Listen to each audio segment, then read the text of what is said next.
iyi ni Ecole du Monde, tubigisha ibintu bitandukanye. Ubu noneho tugeze koga, kwiga koga. Abantu benshi bakunda koga ariko ntabyo bazi, baba bashaka kubimenya. Bagira ahantu abantu bari koga ukabona umuntu agahinda kamwishe kubera ko ntabyo azi, agashaka kubigerageza ukabona byanze, ukabona birababaje pe. Ariko niba unkurikiye aka kanya nk'ako guhumbya, uraba uzi koga, ushobora koga uko ushatse mu minota mike cyane.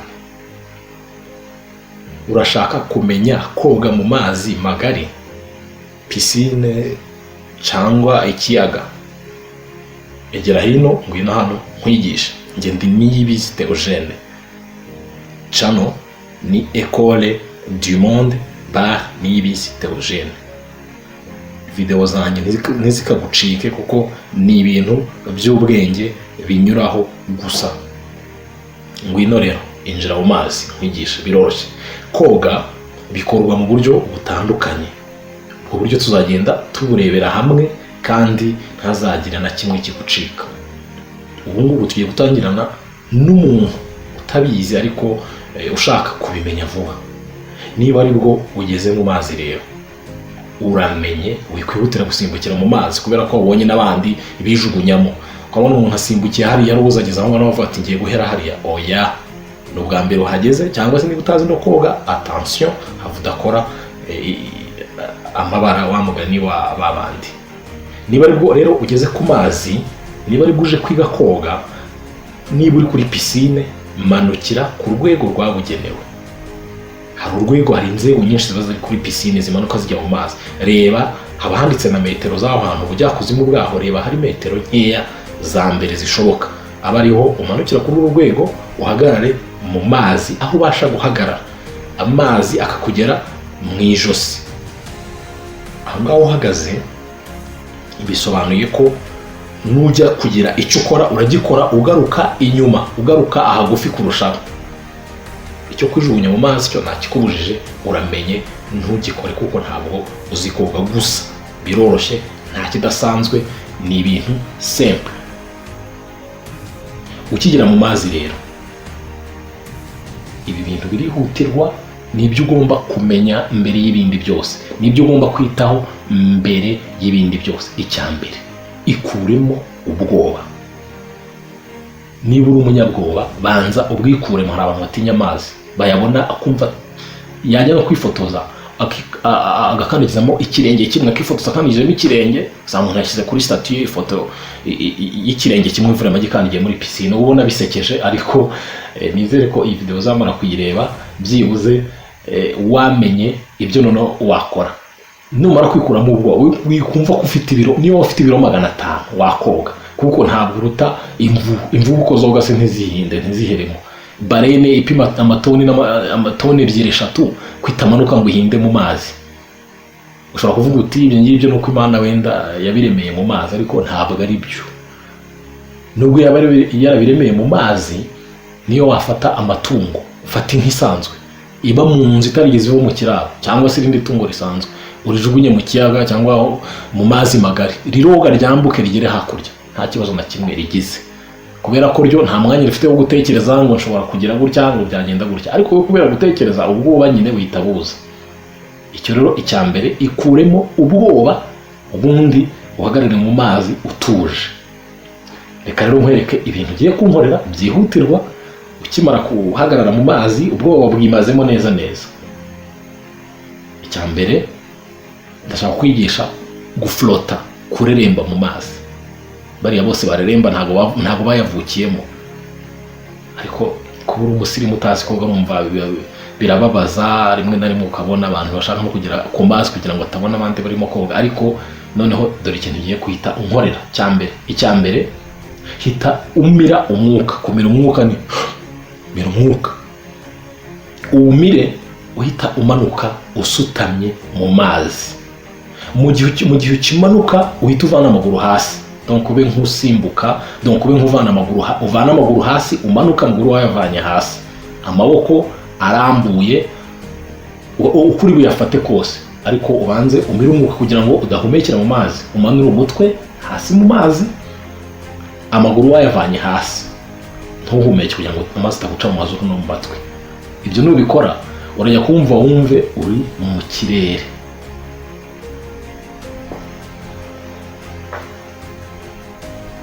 Niwumva uri mu kirere ntabwo uri bumenye nyine ngo bigenze bite ko ndi mu kirere, none bitewe n'iki ko ndi mu kirere. Icyo kibazo nicyo uri bwibaze. Bikore inshuro nyinshi. Ngira umire umwuka umanuke, amaguru uyazamura, amaguru ushyira mu kirere, donc manuka usutamye, amaguru yavane hasi, umutwe nawo umanure mu mazi. Urajya kumva wumve amazi y'ubwayo yongeye kuzamuye gushyize hejuru. Ubikora inshuro nyinshi. Ibyo ngibyo icyo bigufasha kumenya guhumeka, nta kindi bigufasha. Biragufasha kumenya guhumekera mu mazi, kuko icyambere ku mazi ni ukumenya guhumeka. Kumenya guhumeka ni ikintu cyihutirwa. Kumenya kujera umwuka wawe ni ikintu cyihutirwa cyane ugomba gukora. Impamvu n'igihe uzaba wamenye koga, uzajya umanura umutwe uwuzamure, umanura umutwe mu mazi uwuzamure. Uzamura umutwe hejuru ugiye gufata umwuka, bien sûr nkuko nari mbikubwiye, ugiye gufata umwuka ukawumanura, wa mwuka ufatiye hejuru ukawuhumeka mu mazi, ukongera ukazamura ugafata undi ukawupusa mu mazi gutyo. Ni icyo ngicyo, nta kindi gituma ugomba guhera aho ngaho kumenya kuzamuka hejuru ukamanuka hasi, ugafata umwuka hejuru ukamanuka hasi, ukongera umwuka gushira ugafata undi hejuru gutyo. Bikore inshuro nyinshi zishoboka. Urajya kubona ubone noneho urimo uramanuka uhinnye amaguru, wumva ugumye mu kirere. Ikindi ushobora gukora, ushobora no kumanuka noneho ufashe amaguru yawe. Manuka ufashe amaguru, manuka nk'umuntu usutamye afashe mu mirundi, amaboko yombi afashe mu mirundi, donc akananwa kari hafi gukora ku mavi, niko nabivuga. Wunamye ufate ku mirundi umanuke. Wamize umwuka, donc ntabwo uri guhumeka. Wamize umwuka, ntabwo urimo guhumeka. Manuka ufashe amaguru yawe. Urajya kumva wumva amazi yonyine ahise n'ubundi akujugunya hejuru. Ugume wihangane, wa mwuka ufite abari ugumana, ugume mu kirere aho ngaho mu mazi. Bikore kenshi gashoboka, biraza kurangira wumvise ari exercice yoroshye cyane, wumvise ari wo mwitozo woroshye kuruta indi yose wakoze. Iyo niyo etape ya mbere, niyo exercice ya mbere, niyo mwitozo wa mbere wo kugira ngo wige koga. Ako ngako gakora inshuro nyinshi. Numara kukamenya rero, ngiye kukwigisha ka kabiri, noneho karurangiza. Nkuko urimo kureba iyi video, aka kabiri noneho ni ukuryama ku mazi. Ryama ku mazi, rambura amaguru yawe n'amaboko yawe, ufunga umwuka, umire umwuka kwa kundi nakubwiye. Noneho wimanuka usutamye, ahubwo irambure ku mazi, amaguru n'amaboko birambuye. Urajya kumva wumve ugumye hejuru. Ubwa mbere bishobora guhita bikunanira, ukumva ugize impungenge ugakandagira hasi, ariko bikore kenshi. Uko ubikora kenshi uraza ubone wigumiye hejuru y'amazi.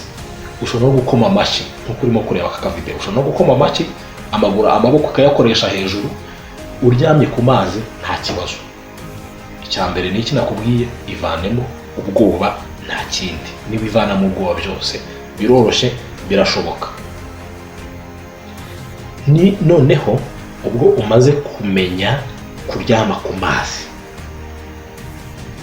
wikumva ko koga wabimenye n'ubwo watangiye kubikozaho imitwe y'intoki. Cya kintu cyo kwirinda ubwoba icyo cyashizemo. Umaze kumenya kumanuka usutamye, umize umwuka, umaze kumenya kuryama ku mazi nkuko aka video karimo kubikwereka.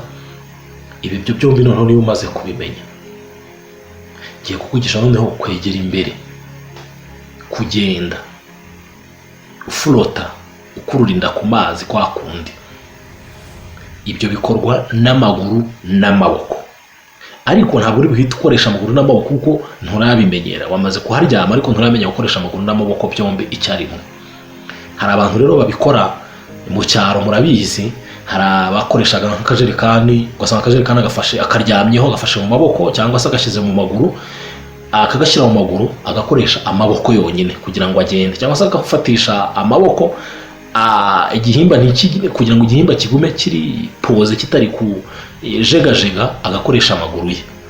Amaguru yakoresha babyita gutimbaguza, cyangwa se ukayakoresha nk'uko ifi ikoresha igisembe cyayo niba warayibonye yoga, cyangwa se niba warabonye igikeri cyoga urabona uko amaguru n'amaboko yacyo abakora. N'umuntu n'ibyo ngibyo akora, nta bindi bidasanzwe. Hari n'abagira imipira, hari imipira yo koga bafata mu maguru cyangwa se bakawuryamaho cyangwa bakawufata mu maboko kugira ngo abashe gukoresha amaguru n'amaboko ye, abanze abitoze gukora neza mu mazi. Ibyo nabyo ni ubundi buryo, ariko tuvuge ko nta n'ibyo wifitiye, ukaba uri muri pisine. Egera urukuta rwa pisine mu mazi, uhagaze mu mazi, egera agakuta ka pisine, ariko uhagaze ahantu hatari kure, hahandi nakubwiye tugitangira amazi kugeza mu ijosi. Shyira akaguru inyuma, akaguru kakorohera gukoresha. Akaguru noneho gasunikisha urukuta ukoresheje imbaraga zawe nyinshi, ugasunikisha uhita uryama ku mazi. Nuvuga ngo uragenda unyerera ku mazi kubera za mbaraga wasunikishije ku rukuta, urahita unyerera ku mazi. Muri uko kunyerera ku mazi noneho amaboko n'amaguru birarambuye. Ko amaboko n'amaguru birambuye, none za ngufu wasunikanye zikaba zishize, urabigenza ute? Niba ingufu zikushiranye, hita noneho uhina amaboko, y'amaboko arambuye yahine ukurure amazi, nta kindi. Yahine wongere ukurura amazi. Urabikora kabiri cyangwa gatatu bwa mbere, umva unananiwe, ongera isubire inyuma ujye gutangira kwa kundi, wongere ubikore kabiri cyangwa gatatu. Niwumva amaboko atangiye kumenyera noneho bikore, nurambura nuhina amaboko ukuruye amazi, n'amaguru noneho uyahine vuba vuba, uhita usunika amazi y'inyuma. Amaguru arasunika amazi y'inyuma, amaboko akurure ay'imbere. Ibyo ngibyo ni ibintu byoroshye ukurikije uko aka video karimo kubikwereka. Nta kindi kidasanzwe, reba video noneho wumve n'ibyo ndimo kukubwira, nta kindi.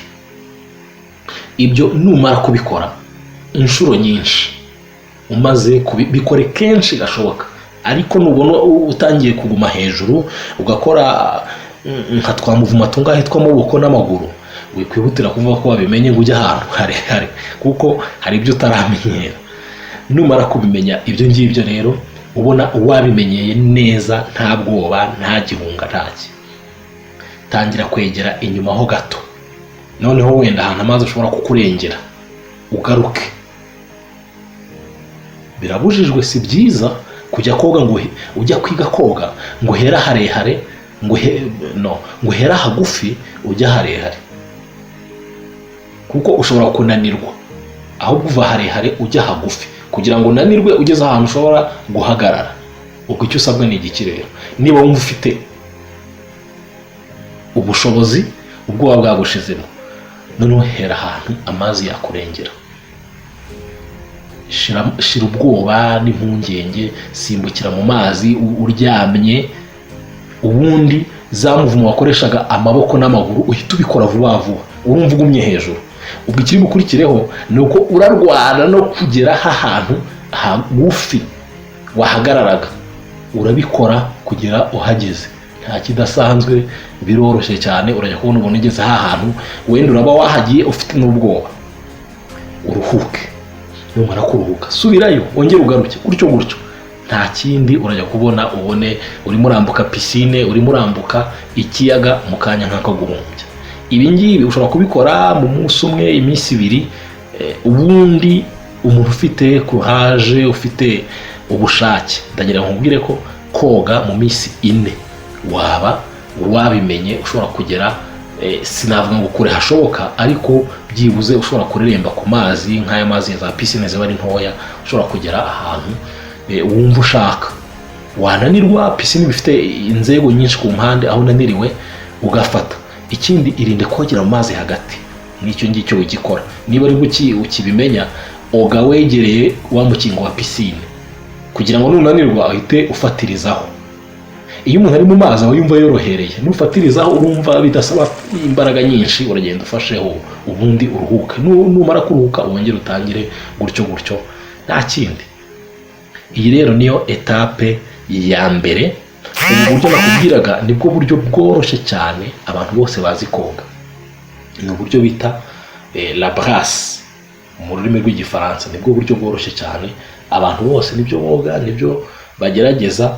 Ibindi hari usanga wenda bigoye cyangwa se bisaba izindi tekinike, ariko ubu buryo urimo kureba nibwo bita abahasi, nibwo buryo ukoroheye waheraho, ibindi ukazagenda ubimenya.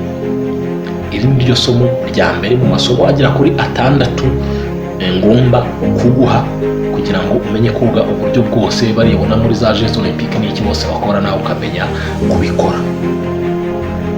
Reka rero dusubikire ahangaha, ahubwo wowe icyo ngusaba ni ugukanda kuri subscribe, like, n'ibitekerezo ufite n'ibyifuzo ufite ukabitanga aho ngaho kuri iyo channel yitwa Ecole du Monde by Niyibizi Theogene. Ubundi nkagusubiza nakwigisha ukabimenya. Nyuma y'isomo rya mbere tuzakurikizaho irya kabiri, irya gatatu, irya kane kugera ku rya gatandatu. Ayo masomo yose uzayiga kandi uzamara kuyiga uri umu expert.